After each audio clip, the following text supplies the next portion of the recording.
मैं Virendra Pandey, department of education, Veer Kunwar Singh university आरा।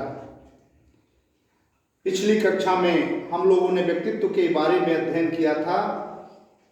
व्यक्तित्व में उसके वर्गीकरण, जो गुणों के आधार पर दैवी व्यक्तित्व और आसुरी व्यक्तित्व का वर्णन किया था। फिर सत्व, रज और तम के आधार पर 3 प्रकार के व्यक्तित्व का वर्णन किया था। इसके बाद जो वेद उपनिषद में वर्णन है व्यक्तित्व का कि हमारी वर्ण व्यवस्था क्या थी, हमारे अंतःकरण चतुष्टय क्या था, हमारी कर्मेंद्रियां क्या थी, हमारी ज्ञानेंद्रियां क्या थी, इन सब का निर्माण, हमारा विषय क्या था, ये सब का योगदान व्यक्तित्व के निर्माण में रहा है। इसके बाद ऑलपोर्ट द्वारा एकत्रित की गई परिभाषाओं के विश्लेषण पर भी हम लोगों ने चर्चा किया। ऑलपोर्ट ने भी परिभाषा दी व्यक्तित्व की, गिलफोर्ड ने भी दी, और उसकी सारी विशेषताएं क्या है, ये सारे बिंदुओं पर हम लोगों ने कल विस्तार से चर्चा किया। आज हम लोग व्यक्तित्व के विकास का वर्णन करेंगे। व्यक्तित्व के विकास,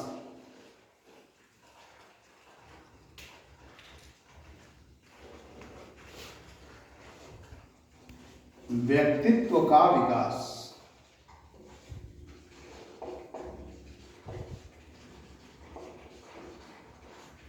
डेवलपमेंट ऑफ पर्सनालिटी।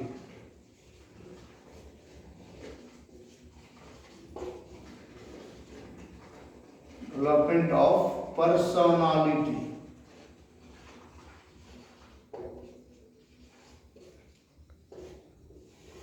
व्यक्तित्व का विकास। व्यक्तित्व का विकास 3 प्रकार के सिद्धांतों पर निर्भर करता है। 3 प्रकार के सिद्धांतों पर। वे कौन कौन है? तो पहला है मनोविश्लेषणवादी सिद्धांत।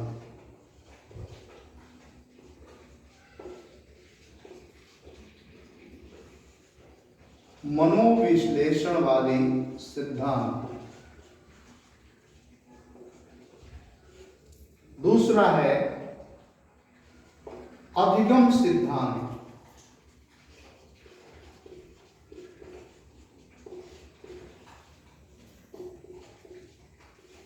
और तीसरा है रोल सिद्धांत।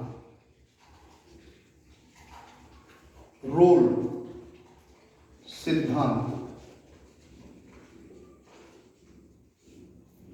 ये 3 प्रकार के सिद्धांत हैं जिस पर व्यक्तित्व का विकास टिका हुआ है। पहला जो प्रकार है मनोविश्लेषणवादी सिद्धांत, उसे हम कहते हैं साइको एनालिटिक थ्योरी।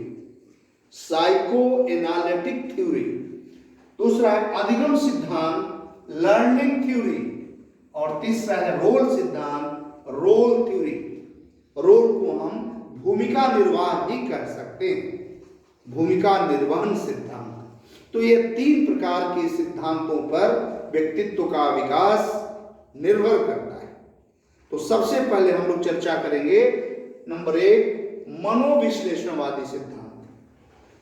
तो मनोविश्लेषणवादी सिद्धांत में व्यक्ति के विकास के प्रथम 5 वर्ष अत्यंत महत्वपूर्ण माने जाते हैं। ये जो शुरुआत की अवस्था है, पहला जो इसमें अवस्था, ये मेरे यह कहने का मतलब कि व्यक्ति के जीवन को 5 अवस्थाओं में वर्गीकृत करके और व्यक्तित्व के विकास पर फोकस किया गया है, जिसमें पहली अवस्था जो है वह है मौखिक अवस्था। 5 अवस्थाएं मनोविश्लेषणवादी में कौन कौन है? पहला है मौखिक अवस्था।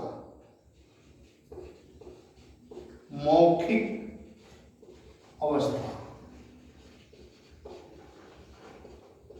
दूसरा है गुदाजन्य अवस्था। गुदाजन्य अवस्था। तीसरा है लैंगिक अवस्था, लैंगिक अवस्था। चौथा है काम प्रसुप्ति, काम प्रसुप्ति अवस्था, अवस्था। और पांचवा है जननांगीय अवस्था, जननांगीय अवस्था। तो मनोविश्लेषणवादी सिद्धांत में ये 5 अवस्थाओं का वर्णन है जिसके आधार पर व्यक्तित्व का विकास निर्भर करता है। पहला इसका भाग जो है वह है मौखिक अवस्था, इसे बोलते हैं ओरल स्टेज, ओरल स्टेज। दूसरा है गुदाजन्य अवस्था, इसको बोलते हैं anal stage, ANAL, anal stage. तीसरा है लैंगिक अवस्था, इसको बोलते हैं फालिक स्टेज, PHALLIC, फालिक स्टेज। चौथा है काम प्रसुप्ति काल या काम प्रसुप्ति अवस्था, लेटेंसी, लेटेंसी स्टेज। और पांचवा है जननांगी अवस्था, इसका है जेनिटल स्टेज। ये 5 अवस्थाएं हैं। तो पहला जो मौखिक अवस्था है, यह अवस्था बालक के जन्म से लेकर, यानी 1 वर्ष से, जन्म से लेकर 2 वर्षों तक लगभग रहती है। मौखिक जो अवस्था है बालक के जन्म से लेकर 2 वर्षों तक रहती है। तो इस अवस्था में बालक को ओष्ठ तथा मुख के जरिए सुख की प्राप्ति होती है, जैसे चूसना, अंगूठा चूसना। कहने का मतलब इस अवस्था में बालक को चूसने की क्रिया द्वारा सुख की प्राप्ति होती है। ये जैसे छोटे बालक हम लोग नेपल पकड़ा देते हैं तो चूसता है और खेलता रहता है, फिर अपना उंगली अंगूठा चूसता रहता है, उससे उसे सुख की प्राप्ति होती है। इस प्रकार मौखिक अवस्था जो है लगभग 1 वर्ष तक, यानी जन्म से लेकर 2 वर्ष तक, कहिए 2 वर्ष तक रहती है। दूसरी जो अवस्था है गुदाजन्य अवस्था, एनाल स्टेज। इस अवस्था में बालक को मल धारण, मल निष्कासन एवं पेशीय नियंत्रण के माध्यम से सुख की प्राप्ति होती है। 3 चीजें हैं, मल धारण, मल निष्कासन एवं पेशीय नियंत्रण। इसके द्वारा उसे सुख की अनुभूति होती है। लेकिन मल धारण स्वभाव का बालक या बड़ा होता है तो वह व्यक्ति जिद्दी स्वभाव का होता है, वह कृपणता वाला स्वभाव धारण कर लेता है। और मल निष्कासन जो स्वभाव का व्यक्ति होता है वह ज्यादातर क्रूर होता है, क्रूर, झगड़ालू प्रवृत्ति का होता है। तो कहने का मतलब यह अवस्था बालक के दूसरी वर्ष से शुरू होकर ये भी लगभग 1 वर्ष यानी 3 वर्ष तक रहती है। तो पहली अवस्था 2 वर्ष तक रहती है, दूसरी जो अवस्था है 3 वर्ष तक ये रहती है। और इसमें बालक को मल धारणा, मल निष्कासन और पेशी नियंत्रण, इसके माध्यम से सुख की अनुभूति होती है। तीसरा है लैंगिक अवस्था, फालिक स्टेज, फालिक स्टेज, हाँ, लैंगिक अवस्था। इस अवस्था में बालक को लैंगिक उत्तेजना के माध्यम से सुख की प्राप्ति होती है। इसमें बालक में इडिपल ग्रंथि तथा बालिका में इलेक्ट्रा ग्रंथि का निर्माण होता है। इडिपल ग्रंथि बालक में का निर्माण होने से बालक में मां के प्रति कामुकता और बालिका में इलेक्ट्रा ग्रंथि का निर्माण होने से बालिका में पिता के प्रति काम वासना देखने को मिलती है। लेकिन भारतीय संदर्भ में ऐसी बातें अटपटा सा लगता है। लेकिन यह तीसरी अवस्था जो है यह है लैंगिक अवस्था। चौथा है काम प्रसुप्ति काल, काम प्रसुप्ति अवस्था, लेटेंसी स्टेज। इस अवस्था में बालक को बाह्य जगत के माध्यम से सुख की प्राप्ति होती है। यह विद्यालय शिक्षा की शुरुआत की अवस्था है, काम प्रसुप्ति अवस्था। और ये जो हम लोग ऊपर वाली चर्चा की लैंगिक अवस्था, ये 3 वर्ष से लेकर 5 वर्ष तक रहती है। जो लैंगिक अवस्था है ऊपर वाली तीसरी वाली, वह 3 वर्ष से शुरू होकर 5 वर्ष तक लगभग रहती है। लेकिन चौथा जो है काम प्रसुप्ति अवस्था, यह बालक के उम्र के 5 वर्ष से शुरू होकर लगभग 11 या 12 वर्ष तक रहती है। काम प्रसुप्ति अवस्था में बालक को बाह्य जगत, बाह्य वातावरण के माध्यम से सुख की अनुभूति होती है। विद्यालय शिक्षा की शुरुआत होती है और वह अन्य बालकों से रिश्ता जोड़ता है और जिसमें वह सुख का अनुभव करता है। और 5वां है जननांगी अवस्था, जेनिटल स्टेज। यह अवस्था किशोरावस्था से शुरू होकर परिपक्वता अवस्था तक रहती है। इस अवस्था में बालक को विषम लिंगी से परिपक्व सेक्स संबंध द्वारा सुख की अनुभूति होती है।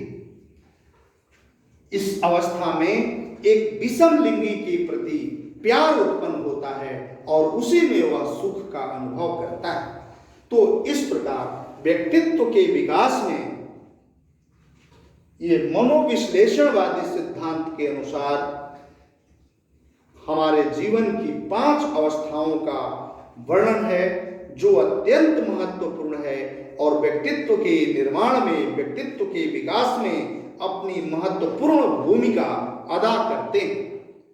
तो हम लोगों ने इस पर विस्तार से चर्चा किया कि मौखिक अवस्था जो है वह जन्म से 2 वर्ष तक रहती है और इसमें चूसने की क्रिया द्वारा सुख की प्राप्ति होती है। और दूसरा गुदाजन्य अवस्था में मल धारणा, मल निष्कासन और पेशी नियंत्रण के माध्यम से बालक को सुख की प्राप्ति होती है। तीसरा लैंगिक अवस्था, इसमें बालक को लैंगिक उत्तेजना के माध्यम से सुख की प्राप्ति होती है। और चौथा काम प्रसुप्ति काल, इस अवस्था में बालक को बाह्य जगत के माध्यम से सुख की प्राप्ति होती है। और 5वां है जननांगी अवस्था, इसमें बालक को विषम लिंगी के प्रति प्यार उत्पन्न होता है जिससे उसे सुख की प्राप्ति होती है। तो इस पर हमारे व्यक्तित्व का विकास पूर्ण रूप से निर्भर करता है। ये हम लोगों ने पहले सिद्धांत की चर्चा की। दूसरा जो सिद्धांत है वह है अधिगम सिद्धांत, लर्निंग थ्योरी। कहने का मतलब कि व्यक्तित्व का विकास अधिगम पर भी निर्भर करता है, लर्निंग पर भी निर्भर करता है।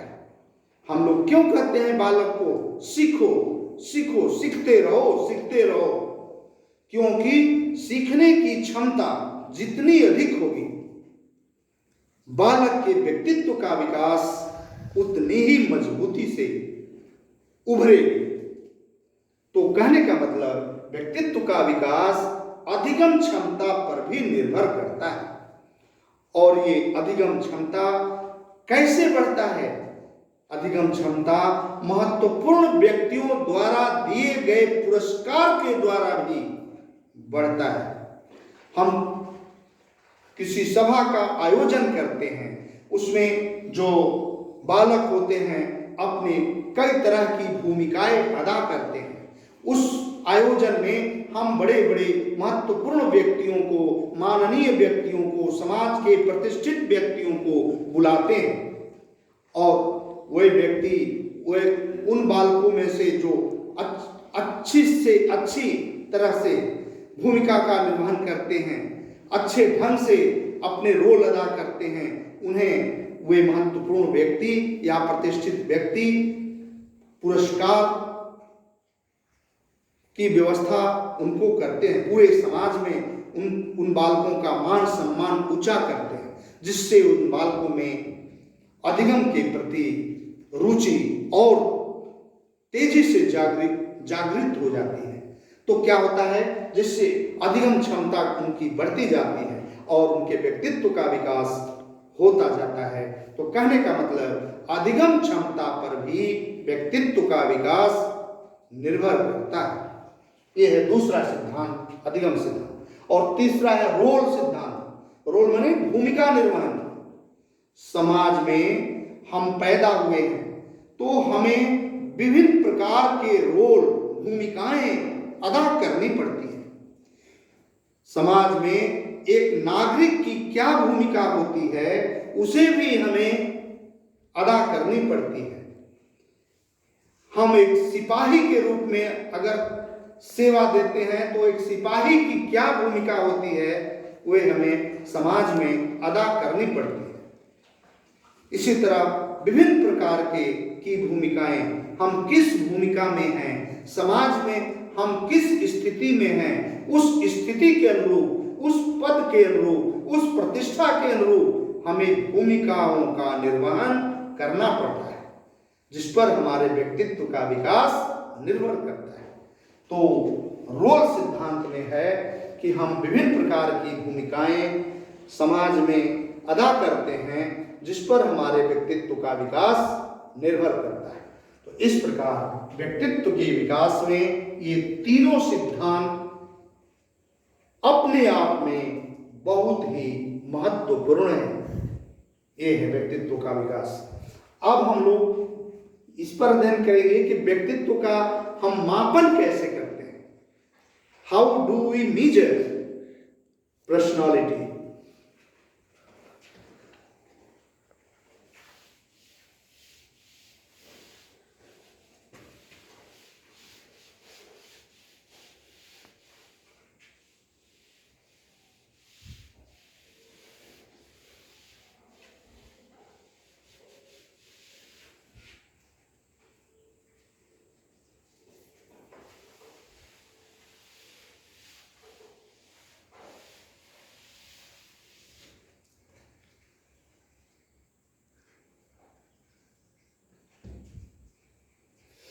व्यक्तित्व का मापन। व्यक्तित्व का मापन में भी एक प्रसिद्ध मनोवैज्ञानिक हैं लिंटन ने अपना मत व्यक्त किया है कि एक अति साधारण कोट के समाज में भी हमें कुछ प्रकार के स्थान प्राप्त होते हैं। उसकी चर्चा हम करेंगे। तो कहने का मतलब एक साधारण से साधारण कोट के समाज में भी हमें कुछ न कुछ स्थान प्राप्त होते हैं और उन स्थान के अनुरूप हमें भूमिका का निर्वहन सीखना पड़ता है और जिसके आधार पर हमारे व्यक्तित्व का मापन संभव होता है।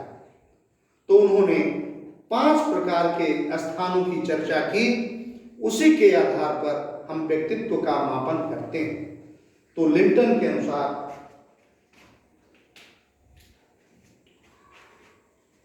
व्यक्तित्व का मापन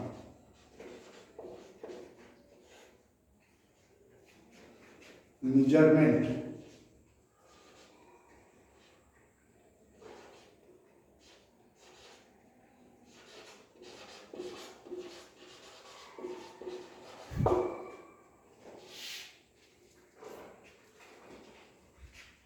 थोड़ी देर में सूख जाएगा तब लिखेंगे।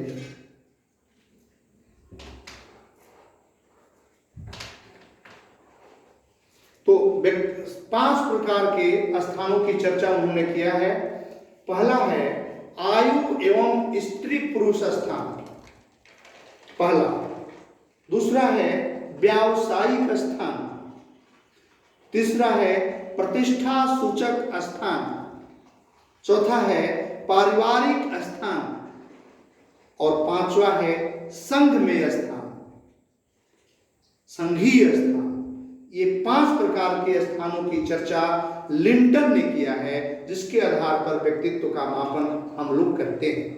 तो पहला है आयु एवं स्त्री पुरुष स्थान, यानी कहने का मतलब हम स्त्री या पुरुष के रूप में जन्म लिए हैं, तो हमें समाज में स्त्री हैं तो स्त्री के अनुरूप, पुरुष हैं तो पुरुष के अनुरूप हमें अपनी भूमिका का निर्वहन करना पड़ता है।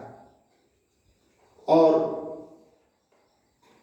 ये हम अगर स्त्री हैं और पुरुष की भूमिकाओं की तरह व्यवहार करने लगे, या पुरुष हैं तो स्त्री की तरफ भूमिकाओं का निर्वाह करने लगे, तो हमारे व्यक्तित्व में माने क्या कहें, वास्तविक व्यक्तित्व स्पष्ट हम अनेक जो वास्तविक व्यक्तित्व जो हमें अदा करना चाहिए वो हम नहीं कर पाते। हमें आयु के अनुसार, हम किस आयु के हैं उस आयु के अनुसार हम अपनी भूमिका का निर्वहन करें। हम स्त्री हैं तो स्त्री के अनुसार अपनी भूमिका का निर्वहन करें, हम पुरुष हैं तो पुरुष के अनुसार अपनी भूमिका का निर्वहन करें, तो हमारे व्यक्तित्व का अंकन सही रूप में हो पाता है और सही व्यक्तित्व हमारा दिखता है। तो कहने का मतलब पहला जो स्थान है वह है आयु एवं स्त्री पुरुष स्थान। दूसरा जो है वह है व्यावसायिक स्थान। हम विभिन्न प्रकार के व्यवसाय में लग जाते हैं। कुछ उसमें हम लोगों में से कुछ डॉक्टर बन जाते हैं, कुछ इंजीनियर बन जाते हैं, कुछ किसान बन जाते हैं, कुछ सिपाही बन जाते हैं। मतलब तरह तरह के पद पर, तरह तरह के कार्यों में अपनी जीविका निर्वाह के लिए लग जाते हैं। तो जिस जिस कार्यों में लगते हैं उसके अनुरूप हमें भूमिका निर्वहन करने हेतु कार्य को सीखना पड़ता है। हम किस व्यवसाय से जुड़े हैं, उस व्यवसाय की सफलता के लिए हमें कैसी भूमिकाओं का निर्वहन करना है, जिसे सीखना और उसके अनुरूप आचरण करना हमें आवश्यक हो जाता है। तो इसके आधार पर हम व्यक्तित्व का मापन करते हैं। तो दूसरा है व्यावसायिक स्थान, तीसरा है प्रतिष्ठा सूचक स्थान। समाज में हमें बहुत सारी प्रतिष्ठाएं भी मिलती हैं, जैसे कोई मुखिया बनता है, कोई सरपंच बनता है, कोई विधायक बनता है, कोई सांसद बनता है, कोई मंत्री बनता है, कोई राज्यपाल बनता है, कोई राष्ट्रपति बनता है। विभिन्न पदों पर हम प्रतिष्ठा को प्राप्त करते हैं। तो उस प्रतिष्ठा के अनुरूप भी हमें भूमिकाओं के निर्वहन हेतु कार्यों को सीखना पड़ता है और उन कार्यों को सीखकर जिस पद पर हम हैं उस पद के अनुरूप अपने कार्यों का संपादन करते हैं।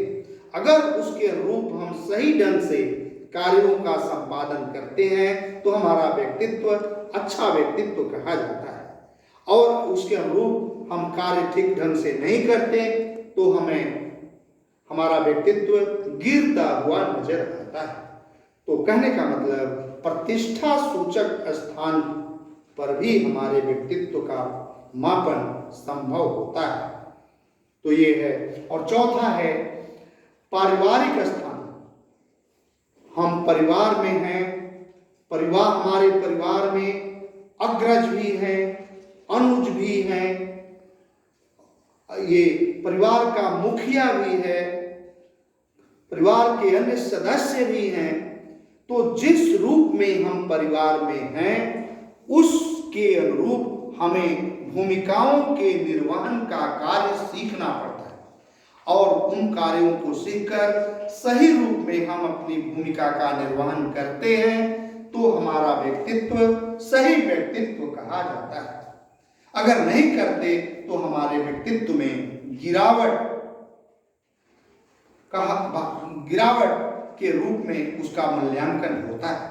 तो कहने का मतलब ये चौथा जो स्थान है वह है पारिवारिक स्थान, और पांचवा है संघ एवं स्थान के अनुसार।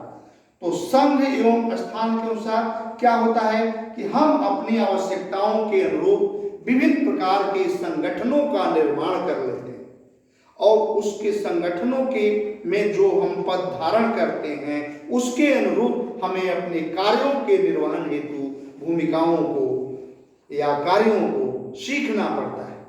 जैसे बहुत सारे संघ हैं, जैसे अनुसूचित जाति संघ, अनुसूचित जनजाति संघ, महिला संगठन, ये आपका क्षत्रिय संगठन, ब्राह्मण संगठन, कई प्रकार के संगठन बने हुए हैं। तो कहने का मतलब अपने संगठन के अनुरूप हम जिस भूमिका का निर्वहन करने के लिए जिस पद पर कार्यरत होते हैं उस पद के अनुरूप हमें भूमिकाओं का निर्वहन करना होता है, और उसी के आधार पर हमारे व्यक्तित्व का अंकन किया जाता है। तो ये 5 स्थान लिंटन के अनुसार 5 स्थान ये महत्वपूर्ण है, और वो कौन कौन हमने अभी चर्चा कर लिया।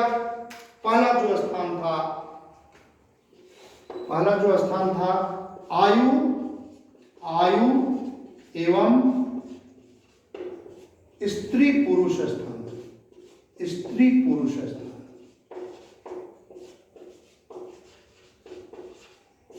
दूसरा क्या था? दूसरा था व्यावसायिक स्थान, व्यावसायिक स्थान। तीसरा था प्रतिष्ठा सूचक स्थान, प्रतिष्ठा सूचक स्थान। चौथा था पारिवारिक स्थान,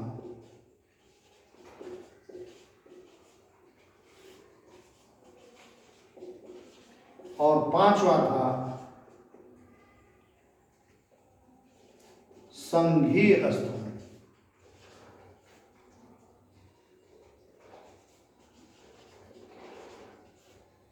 ये 5 स्थानों की चर्चा की जिस पर हमारे व्यक्तित्व का मापन किया जाता है।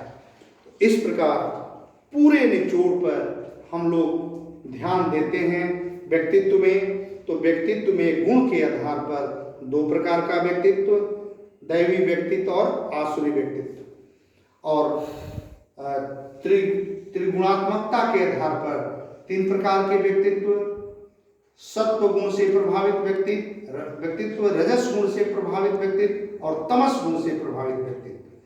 तो और इसके बाद वेद उपनिषद में भी हम लोगों ने चर्चा किया कि हमारे जो वर्ण व्यवस्था के आधार पर समाज को बांटा गया था उसका भी योगदान है व्यक्तित्व निर्माण में।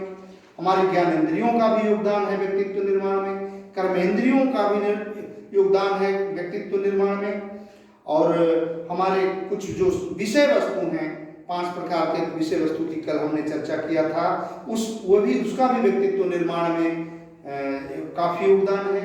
हमारे कोष जो 5 हैं, अन्नमय कोष, प्राणमय कोष की चर्चा हमने जो कल किया था, उनका भी व्यक्तित्व निर्माण में योगदान है।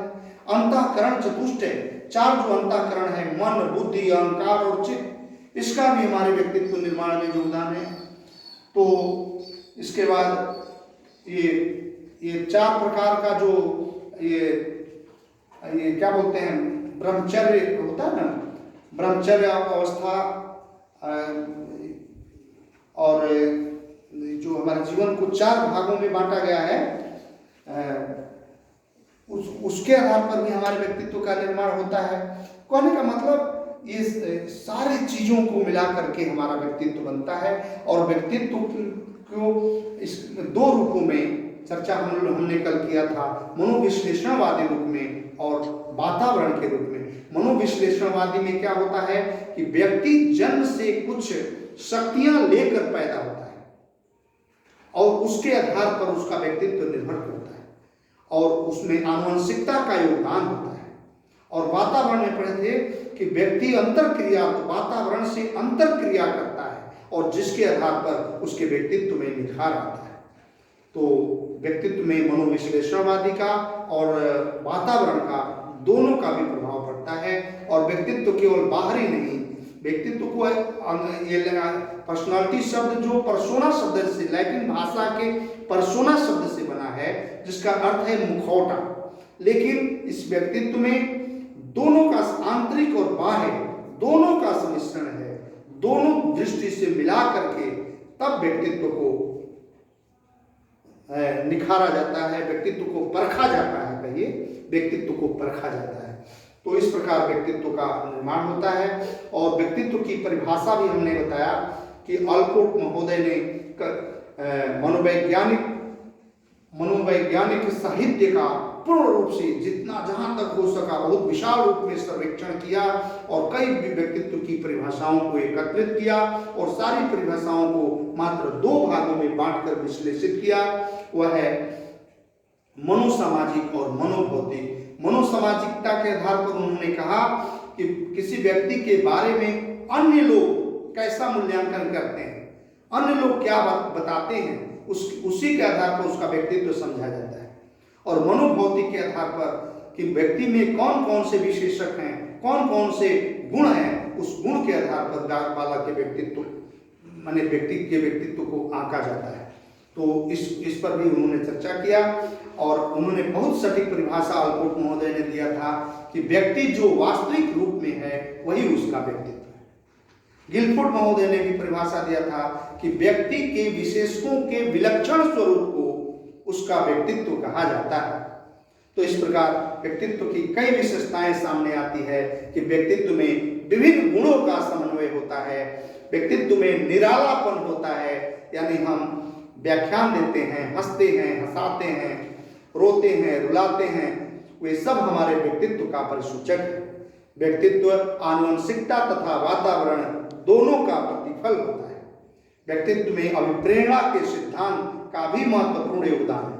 अब प्रेरणा के हम लोग कई सिद्धांतों की चर्चा किए, जैसे मैस्लो का मानवतावादी सिद्धांत पढ़े थे, तो और भी हैरो एफ कैंट्रेल का सिद्धांत, कैटेल का सिद्धांत, बहुत सारा सिद्धांत की चर्चा हमने किया था। सबका निर्माण, सबका योगदान व्यक्तित्व के निर्माण में है। बुद्धि के सिद्धांत का भी निर्माण ये व्यक्तित्व के निर्माण में है। तो बहुत ये अभिप्रेरणा की विशेषताएं इससे स्पष्ट हो जाती हैं। और आज हम लोग पढ़े कि व्यक्तित्व का विकास कैसे होता है। तो व्यक्तित्व का विकास 3 सिद्धांतों के आधार पर होता है। पहला मनोविश्लेषणवादी सिद्धांत, यानी मनोविश्लेषणवादी सिद्धांत के अनुसार बालक के जीवन को 5 भागों में विभाजित किया गया है, 5 अवस्थाओं में विभाजित किया गया है। मैंने बताया मौखिक अवस्था, गुदाजन्य अवस्था, लैंगिक अवस्था, काम प्रसुप्ति अवस्था और जन्मांगी अवस्था। ये मनोविश्लेषणवादी सिद्धांत के अनुसार। और अधिगम सिद्धांत के अनुसार भी व्यक्तित्व का विकास होता है, दूसरा। और तीसरा है रोल सिद्धांत, यानी भूमिका निर्माण के द्वारा भी व्यक्तित्व का विकास होता है। इस प्रकार सारे विस्तृत रूप में विश्लेषित करने के उपरांत व्यक्तित्व के मापन पर भी हमने प्रकाश डाला कि लिंटन जो है उन्होंने कहा कि समाज में किसी भी व्यक्ति को 5 प्रकार के स्थान प्राप्त होते हैं, जिसमें पहला आयु एवं स्त्री पुरुष स्थान, उसके अनुसार भूमिका निर्वहन सीखना होता है। दूसरा व्यावसायिक स्थान, जिस व्यवसाय में आप लगे हैं उसके अनुरूप भूमिका निर्वहन सीखना होता है। प्रतिष्ठा सूचक स्थान, समाज में जिस पद पर आप हैं, चाहे सिपाही के पद पर हैं, चाहे मजदूर के पद पर हैं, चाहे शिक्षक के पद पर हैं, किस पद पर आप हैं उस पद के अनुरूप आपको भूमिका निर्वहन सीखना होता है। पारिवारिक स्थान, यानी परिवार में भी आप किस पद पर हैं, सदस्य हैं, अग्रज हैं, अनुज हैं, मुखिया हैं, उसके अनुरूप भी हमें बहुत सारी भूमिकाओं को सीखना होता है। और संघीय स्थान, हम लोग संघ बना लेते हैं, महिला मंडल बना लेते हैं, अनुसूचित जाति समूह बना लेते हैं, जनजाति समूह बना लेते हैं, क्षत्रिय सभा बना लेते हैं।